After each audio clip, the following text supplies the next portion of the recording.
அச்சே இல்லாமல் விநாயகர் சதுர்த்தி ஸ்பெஷல் கொழுக்கட்டை எப்படி செய்கிறதுன்னு பார்க்க போகிறோம்.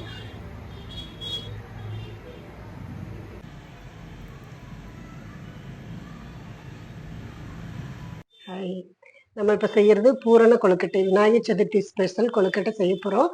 இது வாயில் வச்சது கரைஞ்சி போகிற அளவுக்கு அவ்வளோ டேஸ்ட்டாகவும் இருக்கும், அவ்வளோ சாஃப்டாகவும் இருக்கும். நீங்கள் 10 மணி நேரம் வச்சுருந்தீங்கன்னா கூட அதே சாஃப்டோடையே இருக்கும். இது செய்கிறது ரொம்ப ஈஸி. நிறைய விதமாக செய்வாங்க, ஆனால் நம்ம செய்ய போகிறது இன்னைக்கு வேர்க்கடலை வச்சு செய்ய போகிறோம்.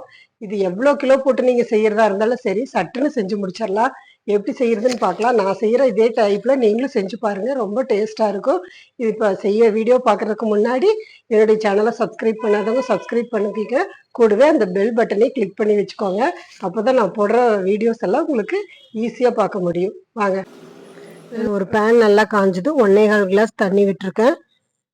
நம்ம 1 கிளாஸ் மாவுக்கு 1.25 கிளாஸ் தண்ணி தேவை இருக்கும்.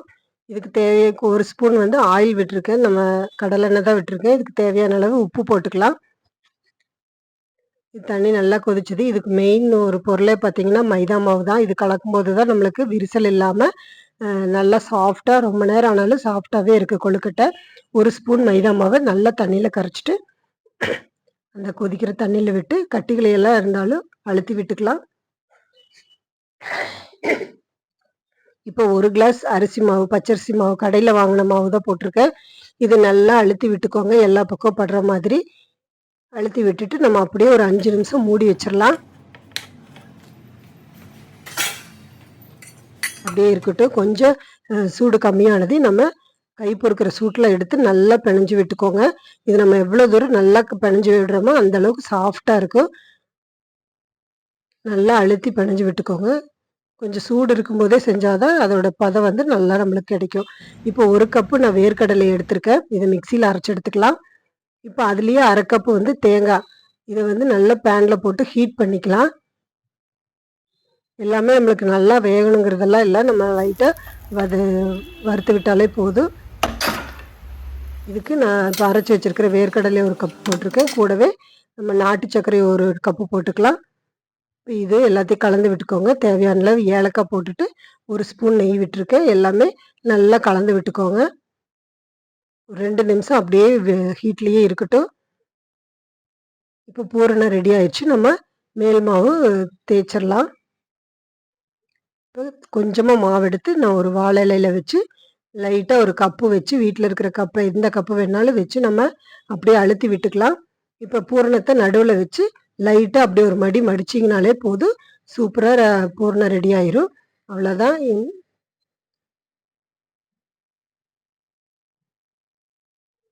இப்போ இது எவ்வளோ மாவு இருந்தால் கூட நம்ம ஈஸியாக செஞ்சு முடிச்சிடலாம். ஒரு கஷ்டமான வேலையாகவே தெரியாது. அவ்வளோதான். இப்போ வாழை இலை இல்லைன்னா நம்ம பேப்பரில், பாலித்தீன் கவரில் எப்படி செய்கிறதுன்னு பார்க்கலாம். அதே மாதிரி கீழே ஒரு பேப்பர் வச்சுக்கோங்க, மேலே ஒரு பேப்பர் வச்சுக்கோங்க. ஒரு கப்பு வச்சு லைட்டாக அழுத்தி விட்டிங்கன்னா இதுவும் அதே மாதிரி ஈஸியாக வந்துடும். எல்லா பக்கம் ஈவனாக பண்ணி விட்டுட்டு நடுவில் பூரணத்தை வச்சுட்டு அப்படியே பேப்பர் எடுத்து ஒரு மடி மடிச்சிருங்க.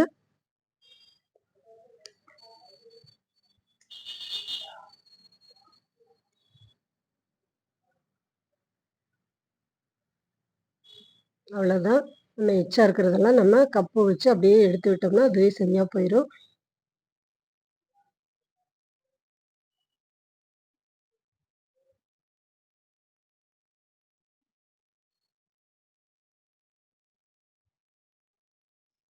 இது பிகினர்ஸ் கூட ஈஸியாக செய்கிற மாதிரியான மெத்தடு தான்.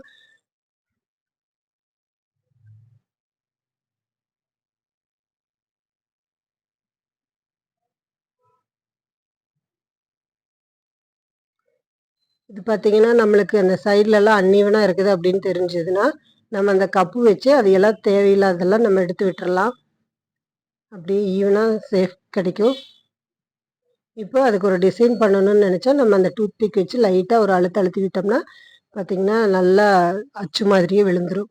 இப்போ இதில் நம்ம ரவுண்ட் ஷேப் பண்ணணும், கூம்பு வடிவத்தில் பண்ணணுன்னா ஒரு கிளாஸ் வச்சு நம்ம ஒரு அழுத்தி விட்டுட்டு நடுவில் நம்ம பூரணத்தை வச்சு அப்படியே ஒரு கையை லைட்டாக மடித்தோம்னாலே போதும், ரவுண்ட் ஷேப் கிடச்சிரும். இதுக்கு நம்ம டூத் பிக் வச்சு லைன் பண்ணி விட்டாலும் பார்க்குறக்கு அழகாக இருக்கும். இப்போ எல்லாமே ரெடி ஆயிடுச்சு.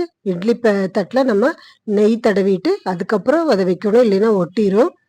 வச்சு நம்ம ஒரு 10 நிமிஷம் வேக விட்டு எடுத்துக்கலாம். இது அப்படியே 5 நிமிஷம் இருக்கட்டும். அதுக்கப்புறமா ஓப்பன் பண்ணி எடுத்துட்டு, நம்ம தட்டுக்கு மாத்திக்கலாம். அவ்வளோதான். சூப்பரா பூரண கொழுக்கட்டை ரெடி ஆயிடுச்சு.